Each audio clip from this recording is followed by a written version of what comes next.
하나님의 말씀은 여호수아 7장 1절입니다. 여호수아 7장 1절 15절까지 봉독합니다.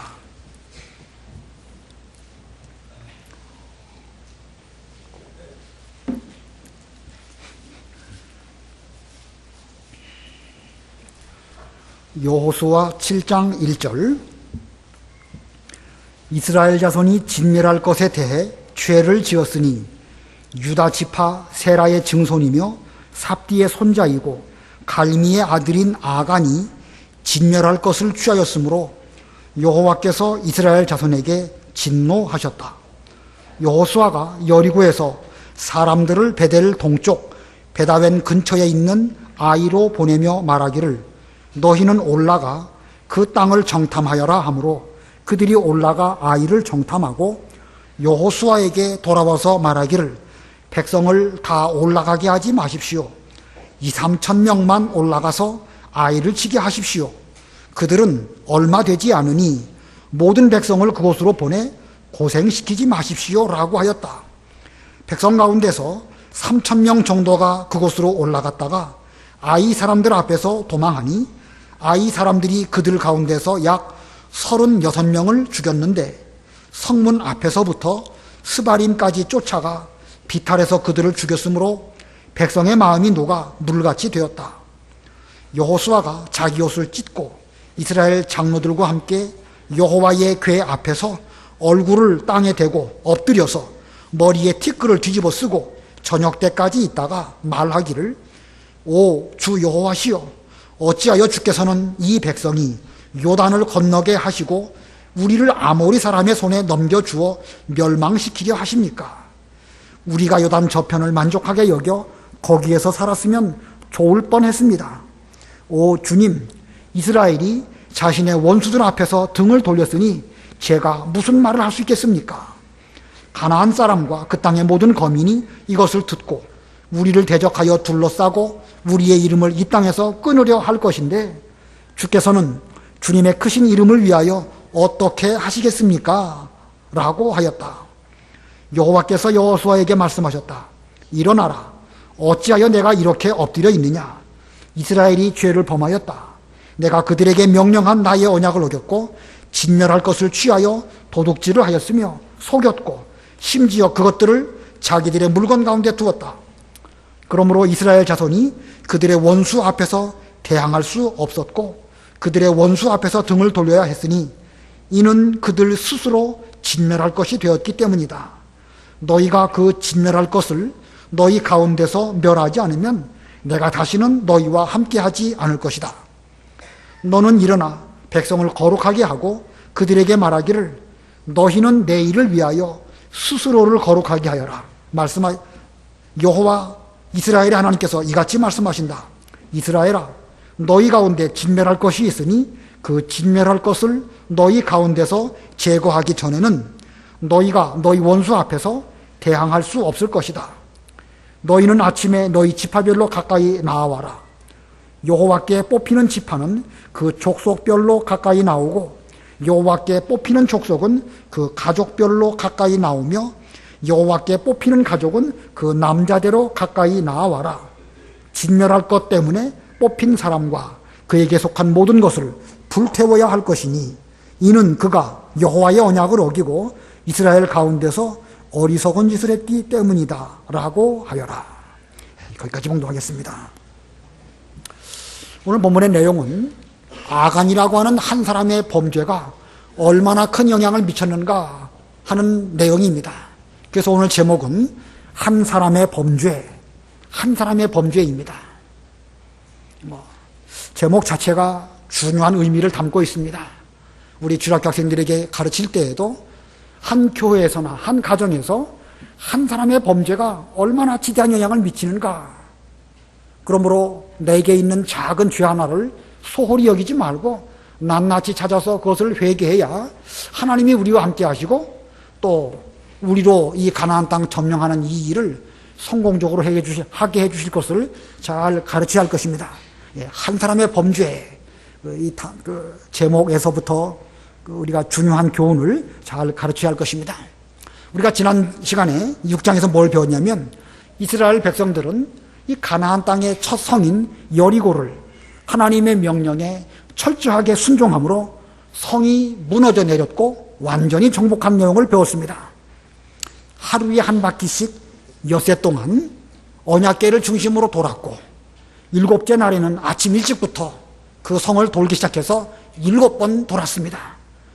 비록 한 바퀴 돌 때마다 눈에 띄는 어떤 변화가 있는 건 아니지만 그들은 매 순간순간 삼가 조심하면서 하나님 명령대로 언약궤를 앞서 행하는 그 제사장들의 나팔 소리는 이제 울려 퍼지지만 자기들의 목소리, 어떤 그 개인의 목소리 이런 건 내지 않도록 얼마나 조심했는지 모릅니다. 그러다가 7째 날 7번째 그 여리고성을 돌 때에 여호수아가 외쳐라 라고 명령할 때에 전 백성이 그 말씀에 순종하여 힘있게 외치니까 성이 위에서부터 아래로 무너져 내려 함락되었습니다. 지난 시간에 그거 배웠죠? 그리고 이제 그 살고 있었던 기생 라합을 구원받았다. 그 기생 라합, 그런 정탐꾼을 숨겨주었지만 단순히 정탐꾼을 숨겨둔 것으로가 아니라 믿음으로 말미암아 구원받았다고 성경은 말씀하고 있습니다. 이스라엘 백성들이 그 기생 라합을 그 어쩔 수 없이 그가 믿었으니까 할 수 없이 그 이스라엘 민족 가운데로 받아들였을까요? 아니면 진심으로 따뜻하게 기생 라합을 그 이스라엘 민족 가운데 함께 살도록 받아들였을까요? 어떻게 생각하십니까? 이방 여인이고 기생이고 뭐 여러 가지 깨름직한 것들이 많이 있었겠지만 그 6장 25절에 뭐라고 말씀하고 있냐면 오늘날까지 그들이 이스라엘 가운데 살고 있으니 이렇게 말씀하고 있습니다. 라합과 그의 식구들이 이 여호수아 성경에 기록될 그 즈음까지 이스라엘 백성들 가운데에서 살고 있으니 이렇게 말씀하고 있습니다. 자, 그러고 보면 그 기생 라합을 그 이스라엘 백성들은 따뜻하게 잘 맞이하고 그 일원으로 영접하여서 함께 살았음을 알 수가 있습니다. 이스라엘 사회가 얼마나 따뜻한 사회였는지 알 수가 있죠. 심지어 유다 지파의 살몬은 그 라합과 더불어 결혼을 하고 오벳과 보아스, 오벳 이런 믿음의 계대를 이어가는 이런 그 일이 이루어지게 되었습니다. 자, 이 전 이스라엘 백성들이 말씀을 순종함으로 여리고성을 점령하게 되었고 이방 여인을 따뜻하게 잘 맞이해주는 이런 가운데에서 한 사람의 범죄가 이제 발생하고 말았습니다. 딱 한 사람입니다. 그래서 오늘 제목이 한 사람의 범죄이지만 그 앞에다가 딱이라는 말을 좀 넣으면 좀 더 분명하지 않을까. 딱 한 사람의 범죄. 그 사람의 이름은 아간입니다. 예, 아간이라는 이름을 기억하는 것도 중요하지만 더 중요한 것은 한 사람의 범죄가 얼마나 심각한 영향을 미치는가 하는 것을 우리도 느끼고 우리 주락교수님들도 제대로 느끼도록 잘 가르쳐서 적어도 우리 교회만큼은 우리 가정만큼은 이 범죄하는 것이 들어오지 않도록 잘 가르치고 지도해야 됩니다.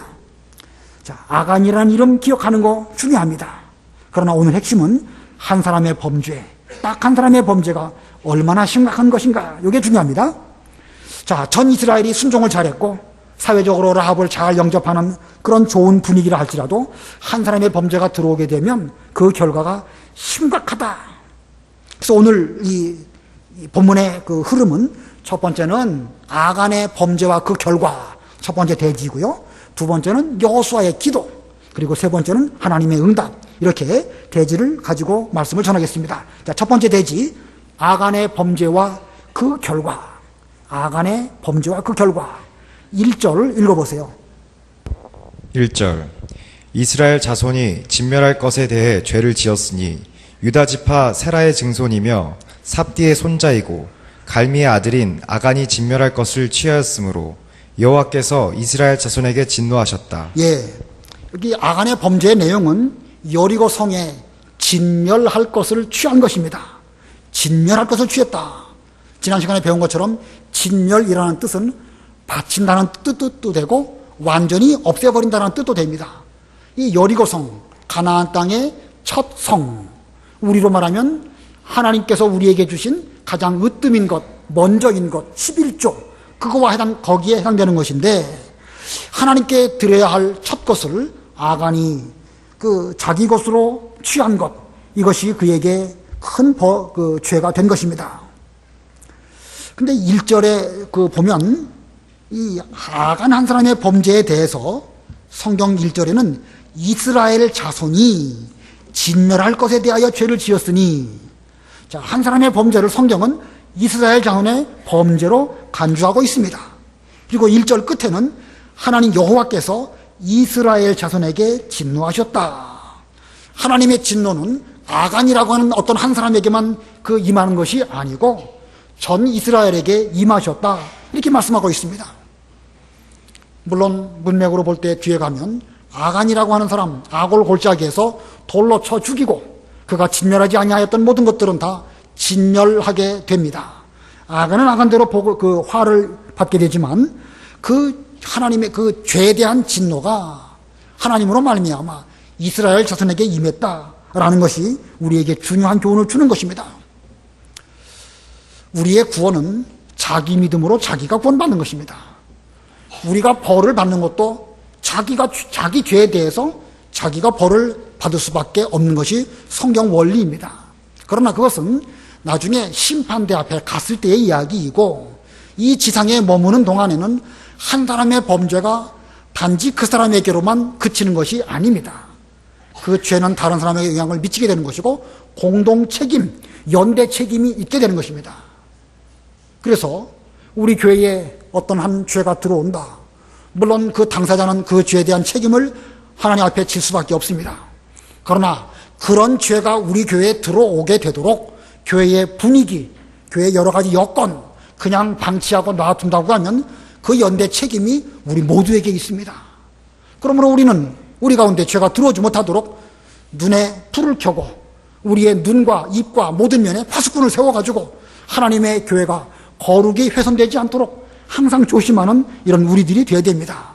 자, 이렇게 아간이 범죄한 것이 곧 이스라엘 자손의 범죄요, 이스라엘 자손의 범죄로 하나님의 진노가 이스라엘 전체에게 임하게 되었다. 그 하나님의 범죄의 결과가 어떻게 나타나는가? 본문 2절에서 5절 읽어보시기 바랍니다. 2절로 5절. 2절.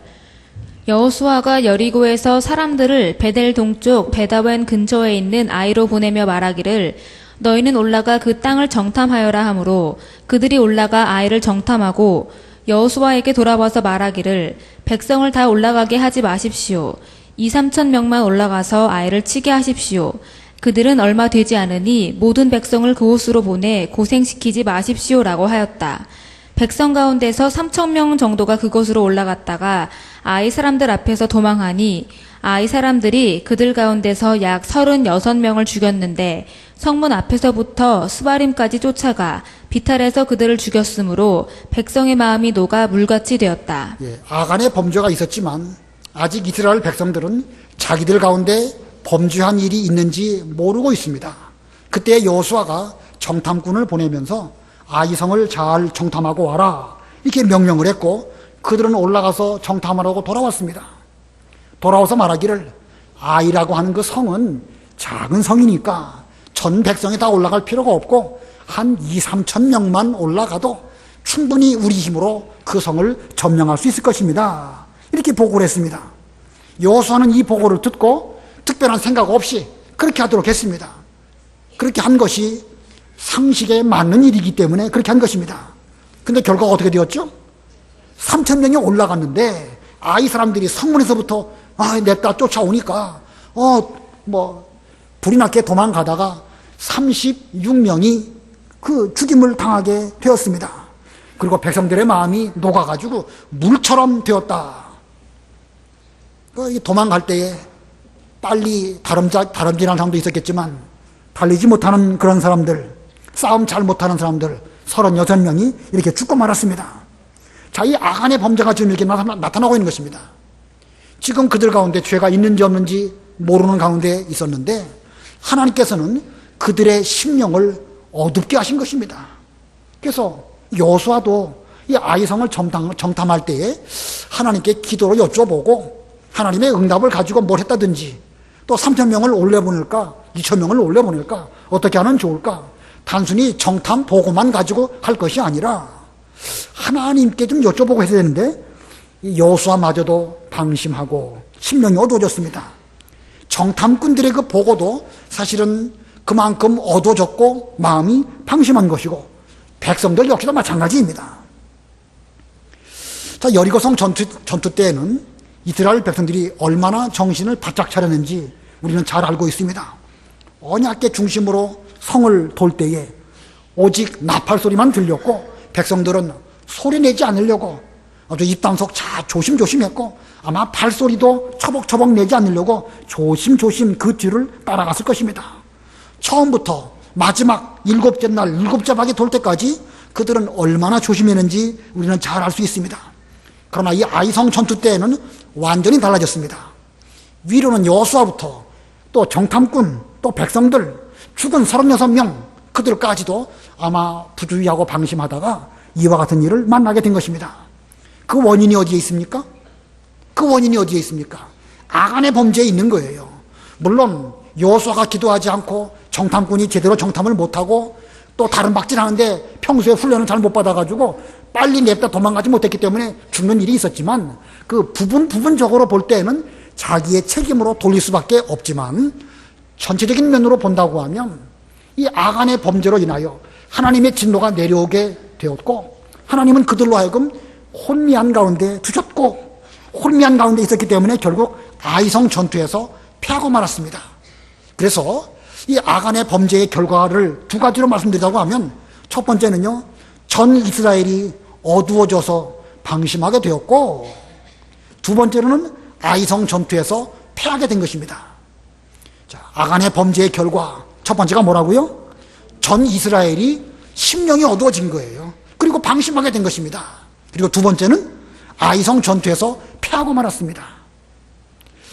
자, 아간의 범죄, 한 개인의 범죄고 한 개인이 외투 하나 하고 은 200세겔 또 금 50세겔 그거 훔쳤는데 그 훔친 것이 뭐가 그렇게 대단하고 큰 일이라고 전 이스라엘 백성들에게 이런 하나님의 진노가 임하십니까? 또 아이성 전투에서까지 패하고 36명씩이나 죽게 되는 그런 정도의 죄인가? 아간이 훔친 외투나 은과 금 이것은 단순한 물질이 아닙니다. 그것들은 하나님께 온전히 드려야 할 그런 것이지 그것은 자기가 취할 것이 아닙니다. 그러므로 이 아간의 죄는 단순히 아간이라는 사람이 다른 어떤 사람에게 그 죄를 범한 것이 아니고 하나님을 향하여 죄를 범한 것입니다. 우리가 물론 사람과 사람 사이에도 죄 범하면 안 되겠죠. 그러나 혹시 사람과 사람 사이의 죄는 그 사람과의 문제를 잘 해결하면 쉽게 어느 정도 넘어갈 수 있습니다. 그러나 하나님과의 관계에서 문제가 틀어지게 되면 전체가 다 틀어지게 되는 것입니다. 첫사람 아담 하와 에덴 동산에서 살 때에 하나님께서는 딱 한 가지 계명을 주셨습니다. 동산 중앙에 있는 선악을 알게 하는 나무의 실과를 먹지 말아라. 자, 하나님과의 그 관계에서 그 계명을 잘 지키면 다른 모든 것들이 다 평안하고 안정합니다. 그러나 이 아담 하와가 그 계명을 어기고 그걸 따먹었습니다. 그 따먹은 결과가 뭐죠? 아담과 하와는 서로 죄에 대한 책임을 전가시키고 원망하는 이런 관계가 되었습니다. 인간 관계가 벌써 문제가 생겼죠. 에덴 동산에는 찬바람이 불게 되었고 또 땅은 가시와 엉겅퀴를 내게 되었고 아담의 아들 가인과 아벨은 여러 가지 문제가 있어서 가인은 아벨을 죽이는 이런 살인죄를 짓고 말았습니다. 이게 왜 그렇습니까?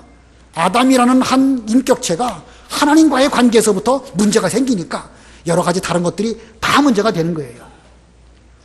여러 가지 죄가 하나하나가 다 중요하고 어떤 것도 죄를 범하면 안 되겠지만 특별히 하나님께 대한 그 죄를 범하게 되면 그 죄가 자기 자신뿐만 아니라 이제 뒤에 보면 아간의 온 식구들이 다 진멸당하게 되고 이렇게 온 나라가 다 어두워지고 방심하게 되고 전투에서 패하게 되는 이런 결과를 가져오게 되는 것입니다.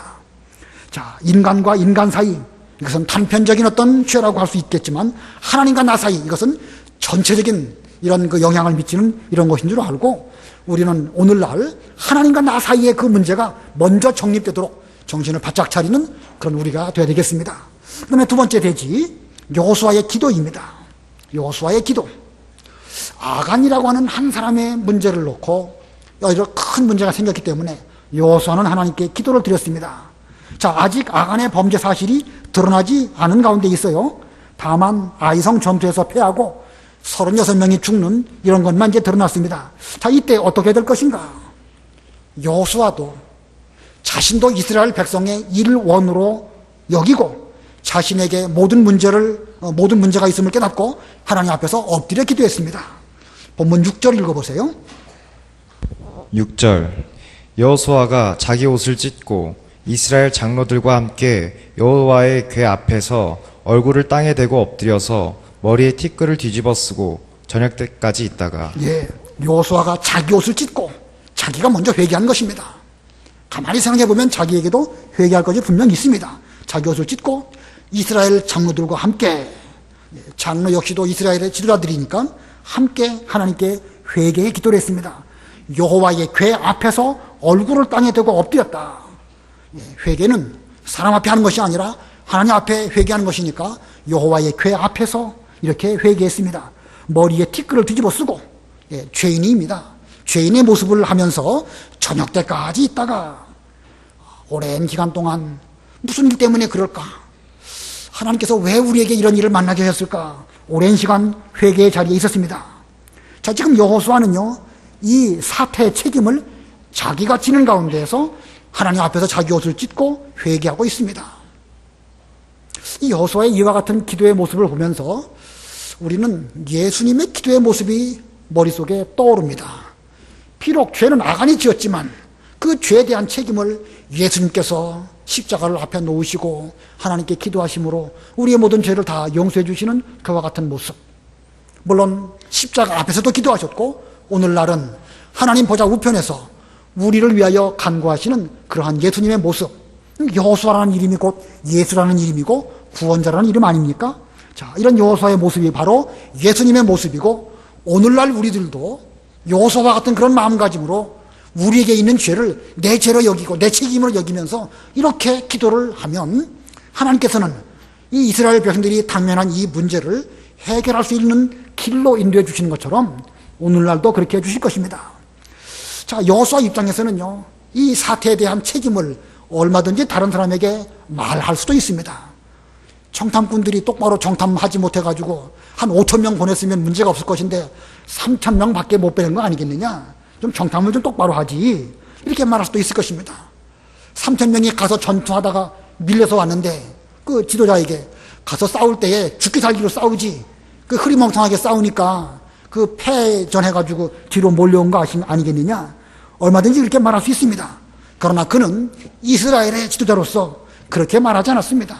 이 죄에 대한 책임이 자기에게 있는 줄을 알고 하나님 아버지 앞에 회개하면서 옷을 찢으면서 티끌을 몸에 뒤집어 쓰고 그러면서 늦은 시간까지 그는 기도했습니다. 자, 오늘 이 여호수아가 이렇게 기도를 했는데 그의 기도의 내용이 무엇일까? 기도의 내용, 여기도 세 가지를 좀 말씀드리겠습니다. 먼저 본문을 읽고 7절로 9절 읽어보세요. 7절로 9절.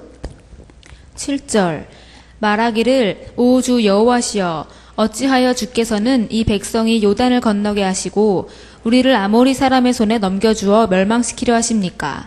우리가 요단 저편을 만족하게 여겨 거기에서 살았으면 좋을 뻔했습니다. 오 주님, 이스라엘이 자신의 원수들 앞에서 등을 돌렸으니 제가 무슨 말을 할 수 있겠습니까? 가나안 사람과 그 땅의 모든 거민이 이것을 듣고 우리를 대적하여 둘러싸고 우리의 이름을 이 땅에서 끊으려 할 것인데 주께서는 주님의 크신 이름을 위하여 어떻게 하시겠습니까? 라고 하였다. 예, 여기 7절의 내용을 잘 보면 마치 원망하는 것 같은 그런 표현으로 말하고 있습니다. 오 주 여호와시여 어찌하여 주께서는 이 백성이 요단을 건너게 하시고 우리를 아모리 사람의 손에 넘겨주어 멸망시키려 하십니까? 우리가 차라리 요단 저편에서 살았다고 하면 이런 일 안 만나고 만족하게 여겼을 것인데 어찌해서 우리를 이렇게 요단강을 건너게 하시고 여기서 수치를 당하게 하십니까? 언뜻 보면 원망하는 것처럼 보일 수도 있죠. 그러나 이것은 원망하는 것이 아닙니다. 그렇게 해석하면 성경을 잘못 해석하는 것입니다. 지금 그는 어찌해서 하나님의 뜻이 이렇게 이루어지고 있습니까? 우리 생각으로는 차라리 요단강 저쪽에 사는 것이 좋을 뻔한 것처럼 느껴지는데 분명 그것은 아니기 때문에 하나님께서 우리로 하여금 요단강을 건너게 하시고 가나안 전쟁을 하게 하십니다. 그런데 하나님의 뜻은 무엇입니까? 이런 뜻으로 이렇게 기도한 것입니다. 그래서 이 여호수아의 기도의 내용의 첫 번째는요, 하나님의 뜻을 찾는 것입니다. 하나님의 뜻을 찾는 것, 우리의 기도 가운데 가장 중요한 것이겠죠. 지금 아간이 범죄했는지 그것도 모르고, 왜 패전했는지 그것도 모르고 참 캄캄한 가운데 있는데, 이러한 가운데에서 하나님의 뜻이 무엇일까?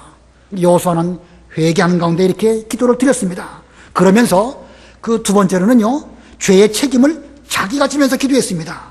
8절 다시 보면은요, 오 주님, 이스라엘이 자신의 원수들 앞에서 등을 돌렸으니 제가 무슨 말을 할 수 있겠습니까? 지금 이스라엘이 등 돌려 패전한 것에 대한 책임을 누가 지고 있는 것이죠? 자기가 지는 것입니다. 자기가 지는 지도자, 이 여호수아야말로 정말로 예수님의 모형이고, 우리도 그와 같은 모습으로 기도하고 그런 자세를 취해야 됩니다. 책임 있는 사람 아주 중요합니다. 우리 오전 예배 시간에 공감에 대해서 배웠죠? 사람에겐 여러 가지 지능이 있답니다. 이 지식에 대한 지능, IQ라고 하죠. 그런 지능, 그 다음에 수리의 숫자에 대한 지능, 언어에 대한 지능, 공간 개념에 대한 지능, 이런 여러 가지 지능들은요, 앞으로 인공지능으로 다 커버가 돼요. 우리 사람의 지식보다 컴퓨터가 훨씬 낫지 않습니까? 숫자 개념, 논리적인 추론하는 개념, 이런 것들이 다 컴퓨터가 훨씬 뛰어납니다, 앞으로는. 그러나 컴퓨터가 할 수 없는 거, 그게 뭔가? 공감이에요, 공감. 저와 여러분 사이에 서로 소통이 되어지는 공감. 또 우리 사람에게 필요한 것은 책임지는 것입니다. 그래서 어느 책을 보니까 미래에 필요한 사람은 어떤 사람이냐? 가장 먼저는요, 공감 지능이 뛰어난 사람이 미래에는 아주 중요하다는 거예요. 요즘엔 다 개인주의 아닙니까? 스마트폰 보고 다른 사람에 대해서는 조금도 소통도 하지 않고 배려도 하지 않고 이해하려고 노력하지도 않는 이런 개인주의 세대에 살고 있기 때문에 더더욱 서로 공감 지능을 잘 함양한 그런 사람이 필요하고, 두 번째가 바로 이 책임 있는 사람입니다. 여호수아와 같이 이 모든 사태에 대한 책임을 자기가 하나님 앞에서 지면서 이렇게 기도하는 사람, 이런 사람이라야 앞으로 하나님의 일에 좋은 지도자가 될 수 있습니다. 자, 딴 얘기했는데, 이 죄의 책임을 자기가 지는 기도를 했습니다. 그 다음에 세 번째는요, 하나님의 영광을 위한 기도를 했습니다. 하나님의 영광을 위한 기도. 이 구절 쭉 보면 가나안 사람들이 이렇게 이스라엘 백성들을 다 물리침으로 자기들의 이름이 참 이 땅에 떨어지게 되었는데, 이 우리 이름이 땅에 떨어지는 것이야 당연하다 할지라도 주님의 이름이 이 땅에 떨어지는 것은 이거 어떻게 하시겠습니까? 주께서는 주님의 크신 이름을 위하여 어떻게 하시겠습니까? 저희들은 어떻게 하면 좋겠습니까? 이런 안타까운 마음을 가지고 지금 여호수아가 기도했습니다. 자, 여호수아가 기도한 세 가지. 첫 번째가 뭡니까?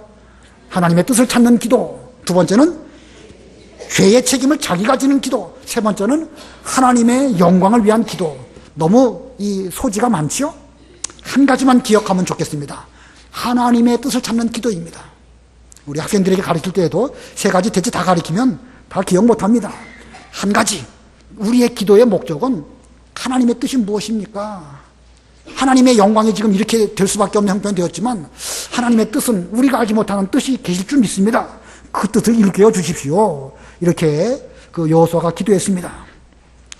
어찌 보면은요, 전쟁에서 이기고 지는 문제보다 내가 살고 죽는 그 문제보다 훨씬 더 심각한 것은 하나님의 뜻을 찾아서 하나님의 영광의 이름에 누가 되지 않도록 하는 것, 이게 중요한 것입니다. 오늘날 우리가 기도할 때에, 여러분이 개인 기도하실 때도 그렇고 대표 기도하실 때에도 그렇고 이 여호수아와 같이 그렇게 기도하면 좋겠습니다. 하나님의 뜻이 무엇입니까? 이 모든 일들의 책임이 저에게 있습니다. 하나님의 영광을 우리가 가리우는 일이 없어야 되겠는데 어찌해야 되겠습니까? 이런 마음가짐으로 기도한다고 하면 이 여호수아가 기도한 것처럼 혹은 예수님의 기도를 본받는 그런 기도자가 될 수가 있을 것입니다. 그 다음에 세 번째 대지, 하나님의 응답입니다. 하나님의 응답, 10절로 15절. 이 오랫동안 기도할 때에 하나님의 응답이 있었습니다. 하나님께서 응답하셔서 앞으로 어떻게 해야 될 것인가, 이것을 말씀해 주셨습니다. 응답하신 내용을 화면에는 제가 세 가지를 했는데 너무 많아가지고 이것도 줄여서 말한다고 하면, 첫 번째는 이스라엘은 범죄했다. 이게 하나님의 응답입니다. 너희들이 범죄했기 때문에 이런 일이 있다. 이렇게 범죄에 대해서 말씀해 주셨고, 두 번째는 그러므로 너희 가운데서 죄를 제거해라. 이것이 하나님의 응답입니다. 자, 첫 번째 소지, 이스라엘이 범죄했다. 본문 10절입니다. 10절 제가 보겠습니다. 여호와께서 여호수아에게 말씀하셨다. 일어나라. 어찌하여 내가 이렇게 엎드려 있느냐. 11절 우리 다 같이 합독합니다. 11절 시작. 이스라엘이 죄를 범하였다. 내가 그들에게 명령한 나의 언약을 어겼고 진멸할 것을 취하여 도둑질하였으며 속였고 심지어 그것들을 자기들의 물건 가운데 두었다. 자, 여기 이 11절 가운데 이 악한 사람의 범죄가 얼마나 심각한 죄인지 잘 말씀해 주셨습니다. 악한 한 사람의 범죄이지만 그것은 첫 번째는 하나님의 언약을 어긴 것이고, 두 번째는 진멸할 것을 취하여 도둑질한 것이고, 세 번째로는 하나님을 속인 것이고, 그리고 네 번째로는 하나님의 것을 자기 것으로 삼은 것이다. 자, 그 내용이 11절 안에 다 있죠. 이 악한의 범죄가 그러고 보면 단순한 그런 범죄가 아닙니다. 보통 심각한 것이 아닙니다. 하나님의 언약을 어기고 하나님의 것을 도둑질하고 속이고, 그리고 하나님의 것을 자기 집에 갖다 놓고 자기 것으로 삼았으니까 이게 얼마나 심각한 죄입니까? 이 같은 사실에 어두워져 있었던 여호수아 그리고 이스라엘 백성들에게 하나님께서는 너희들이 지금 범죄했다. 그 범죄는 이만큼이나 무서운 죄다라고 말씀해 주신 것입니다. 그러시면서 그 죄값은 그 진멸할 것을 하나님께 드리지 않았기 때문에 그것을 취한 그 사람이 진멸당할 것이다. 12절에 그렇게 말씀하셨습니다. 우리 12절도 다 같이 합동하겠습니다. 12절 시작. 그러므로 이스라엘 자손이 그들의 원수 앞에서 대항할 수 없었고 그들의 원수 앞에서 등을 돌려야 했으니 이는 그들 스스로 진멸할 것이 되었기 때문이다. 너희가 그 진멸할 것을 너희 가운데서 멸하지 않으면 내가 다시는 너희와 함께하지 않을 것이다. 자, 죄가 들어왔기 때문에 너희들이 원수 앞에서 패했고 스스로 진멸할 그런 위치가 되었다. 앞으로 너희들이 너희 가운데 있는 그 진멸할 것을 그냥 껴안고 있다고 하면 계속해서 내가 너희와 함께하지도 않을 것이고 너희들은 진멸을 당할 것이다. 그러나 만약에 진멸당하지 아니하고 이 전쟁에서 이기기를 원한다고 하면 너희 가운데 있는 진멸할 것을 다 내어놓아라. 이렇게 말씀하셨습니다. 하나님의 계명을 범한 죄가 얼마나 심각한 것인지 여기서 잘 보여주고 있습니다. 어리석은 사람들은 죄를 우습게 여깁니다. 그러나 그 죄 때문에 결국은 스스로 진멸하는 그 멸망의 구렁텅이로 들어가게 되는 것이죠. 그러니까 우리는 죄 하나가 얼마나 심각한 것인지 뼈저리게 느끼면서 우리 가운데 우리의 생활이든지 우리의 가정이든지 우리 교회에 이런 죄가 들어오지 않도록 우리는 철저하게 준비를 잘하는 그런 우리가 되어야 되겠습니다. 자, 이게 두 번째 소지입니다. 두 번째 소지. 그러므로 너희 가운데 죄를 제거하여라. 화면에는 3번으로 돌려주세요. 3번. 예. 아까 화면 줄 때는 제가 세 가지를 했는데 소지가 너무 많으면 복잡합니다. 그래서 첫 번째는 이스라엘이 범죄했다. 이렇게 응답하셨고, 두 번째 응답으로는 그러므로 너희 가운데 죄를 제거하여라. 이것이 하나님의 명령입니다. 본문 13절로 15절 읽어보세요.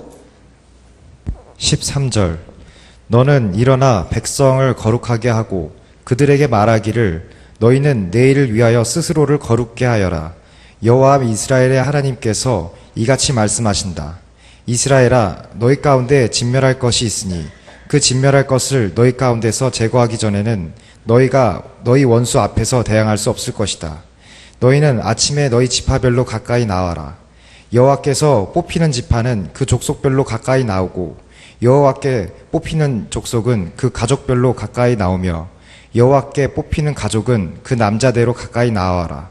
진멸할 것 때문에 뽑힌 사람과 그에게 속한 모든 것을 불태워야 할 것이니 이는 그가 여호와의 언약을 어기고 이스라엘 가운데서 어리석은 짓을 했기 때문이다 라고 하여라. 예, 그 진멸한 것을 너희 가운데서 제거하기 전에는 너희가 너희 원수 앞에서 대항할 수 없을 것이다. 그러므로 너희는 그 너희 가운데서 죄를 제거하여라. 이것이 하나님의 응답이고 명령입니다. 자, 그런데 지금 이러한 응답이 지금 내려와서 하나님 말씀하시기를 너희는 스스로를 거룩하게 해서 내일 제비뽑는데 나와라.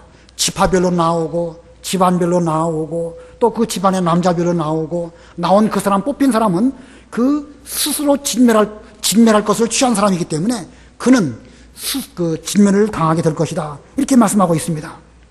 자, 그런데 여기서 우리가 궁금한 것은 이 여호수아가 하나님의 응답을 받고 이제 다음 날 각 그 지파별로 집안별로 와서 하나님 아버지 앞에서 제비를 뽑아야 되는데 지금 남은 시간이 얼마나 남아 있죠? 지금 남은 시간. 하나님의 응답이 언제 임했습니까? 아까 여호수아가 언제까지 기도했다고 그랬죠? 늦은 저녁까지 기도했습니다.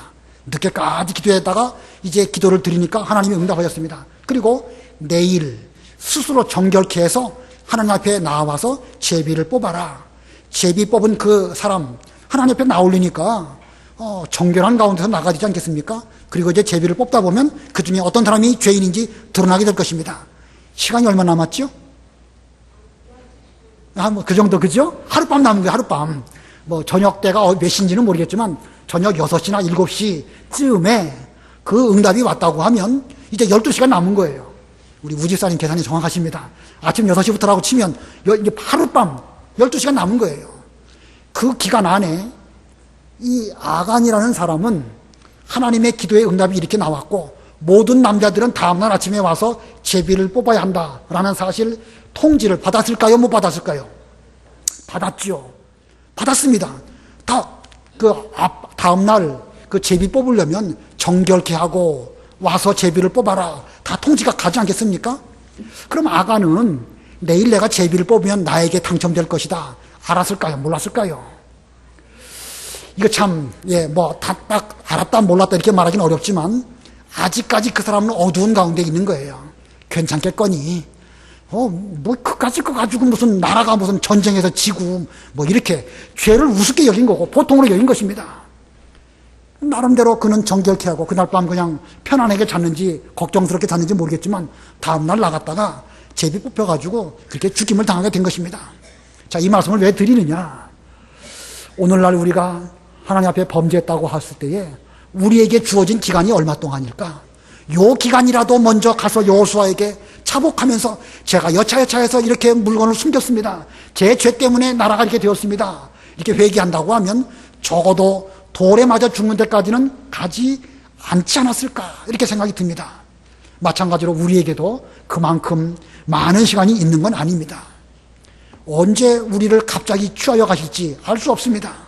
우리의 모든 문제를 하룻밤 묵여두지 말고 오늘 저녁 회개하고 그래서 하나님 앞에 갈 때에 정말로 회개한 심정으로 깨끗하게 갈 수 있도록 하여야 제대로 된 성도가 아닐까 생각이 되어집니다. 자, 오늘 한 사람의 범죄, 딱 한 사람의 범죄가 얼마나 심각한가. 그 심각한 죄가 전 이스라엘로 하여금 전쟁에서 패전하게 만들었다. 그러나 이러한 문제를 놓고 여호수아는 기도를 드렸다. 예수님의 기도를 생각해 보면서 오늘날 우리들도 그와 같은 마음으로 기도해야 됩니다. 우리 식구들을 위해서 기도하고 물론 먼저는 내 자신이죠. 내 자신에게 죄가 혹시 틈타지 않았는가? 혹시 우리 집안에, 우리 교회에, 우리 유치부, 우리 유년부, 혹은 청년부 이런 그 가운데 죄가 들어오지 않았는지 예수님의 심정으로 여호수아의 심정으로 우리는 하나님의 뜻을 찾기 위한 그런 기도를 해야 됩니다. 그리고 하나님의 응답, 이스라엘이 범죄했다. 그러므로 그 죄를 제거하여라. 그 제거할 수 있는 기회, 이 아간이 계속 둔하게 나가다가 어리석게 나가다가 결국은 망하는 길로 걸어갔는데 우리에게 주어진 회개의 기회는 지금밖에 없는 줄 알고 회개해서 우리는 하나님 아버지 앞에 올바른 모습으로 서고 그렇게 해서 이스라엘이 그 뒤에 이 아이성 전투를 잘한 것처럼 우리 교회가 앞으로 하나님의 이 진리운동, 영적 전쟁을 할 때에 계속 승리하고 이기는 그런 우리 교회가 되어야 되겠습니다. 기도하겠습니다.